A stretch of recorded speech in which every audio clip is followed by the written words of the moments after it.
Wherever there is tons of black emotion, there is a money laundering operation that's about to get off the ground.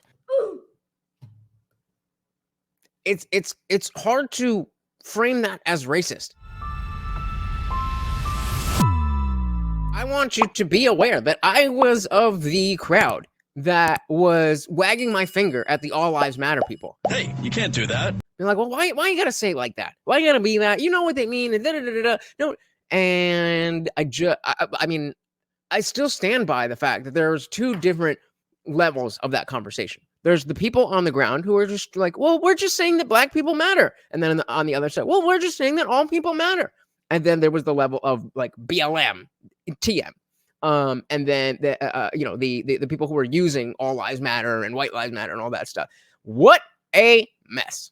Old, absolutely crazy, establishing the first trans neighborhood in San Francisco. Crazy, but it was obvious. It was obvious because wherever there is tons of black emotion, there is a money laundering operation that's about to get off the ground. Whenever there's what did she say? Whenever there's tons of black emotion. Wherever there is tons of black emotion, there is a money laundering operation that's about to get off the ground. Is that a bar? It's hard to frame that as racist. It's hard to frame that as racist when, again, the black community TM makes such a big deal about being the black community. Yeah, man, it's real. And that does not mean that racism doesn't exist or that black people can't be treated. None of that stuff. All she's saying is that when you get black people who are very emotive about something, you can very easily turn that into money. I'm going to be rich. She says BLM, the organization, was a scam. We've seen it from a mile away. Yeah, some people did. Some people definitely were like, hey, that we don't claim that. But too many people didn't. It wasn't until I think Biden was in office, maybe a little bit before, but it wasn't really until then that the approval rate went down. Because it was in like the 60 percentile in 2020. And whenever there was like worldwide media support, why do black Americans think the media support them? As soon as you got tricked by thinking that the media was on your side, it should have been a wake-up call. Wake up!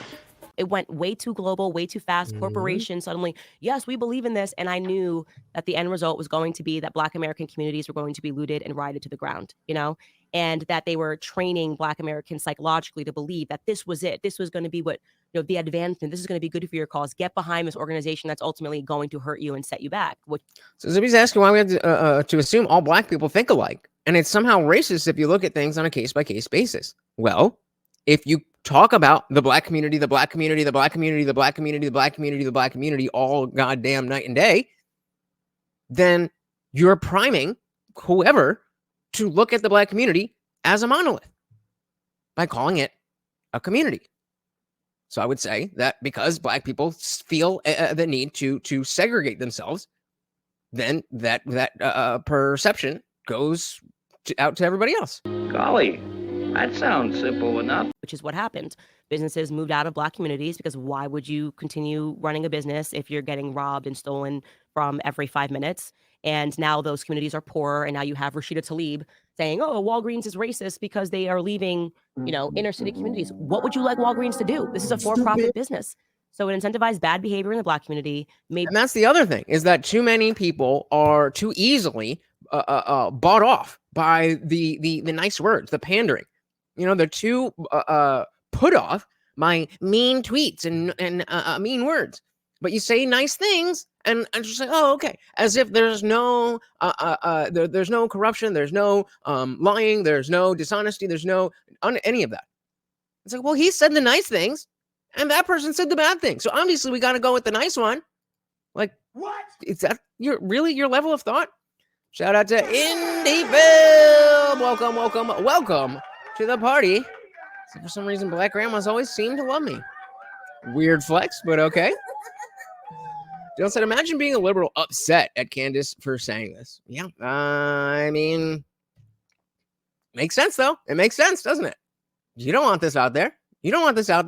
Would you like Walgreens to do? This is a for-profit business. No, they're all so poor and they're just needing to feed their families, and the only reason they do it is...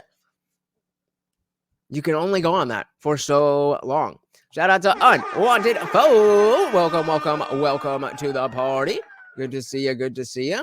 So you're the man behind the curtain. Focus only on what the media tells you. The great and powerful Oz. Yeah, you'll be perfectly fine. Just do that, and you'll be perfectly fine. Welcome to the party, brother. So it incentivized bad behavior in the Black community, made businesses move out, and money laundered to a bunch of LGBTQIA, however many letters it's gotten to, organizations, which I also think is not good for the Black community. So. Have you had any conversations with anybody from BLM? Like, have they ever challenged you on? Well, I went to Patrice's house. Oh, I remember that. Yeah. That was like the main founder, no?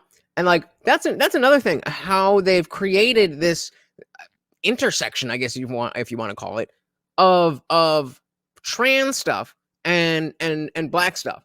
When as of 2005, 2010, it was way more acceptable socially for Black people to have an issue with gay stuff and trans stuff than for white people. But somehow it's because it's the oppression team up. Like, we're oppressed by white people and we're oppressed by white people. So if we join forces, then we can beat the white people. Let us join forces. I mean, there's definitely certain Black privileges. Absolutely. Now, that doesn't mean that any one person is automatically privileged in every given area. But yeah, it's there. So you're saying the Black segregationists are decrying racism from the racism they are instigating? Kind of like Gamergate 2.0. Yep. I think so. I think that's who we're talking about. Patrice. Anybody from BLM? Like, have they ever challenged you on? Well, I went to Patrice's house. Oh, I remember that. Yeah. I was very pregnant. She lied.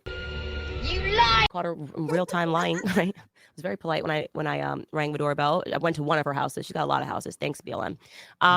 But yeah, I had on Hawk Newsom, who was the New York chairman for BLM. Had him on my show several times. Actually, I had him on 3 times, I believe, and debated him and his ideas during that. I'm not a person that is scared to debate anybody on any topic because I said shit. Me too. If you guys were here when the Front Porch Conservative was here, we did have our boy Christian Watson come up on the panel, and we got into quite a heated debate. He will be our featured guest on Friday, 8 p.m. Eastern. Make sure you are here. This is what I actually believe. I think people that run away from debates are the liars, right? Like, if you're going to sit and talk about somebody and say they think, sit down and have a debate about a topic. BLM, I caught all the heat, but fortunately, that's $100 million just burned and gone. Mike, it's queers for Palestine. Thank you very much. Get it right. It's queers. I still can't believe how some of these creatives still have BLM donation links in their pages and bios after all that was revealed. I mean, that's what cults do to your mind. Thanks so much for watching, guys. If you enjoyed that clip, check out the full live stream link in the bio and catch me live every Monday, Wednesday, Friday, 8 p.m. Eastern. See you there.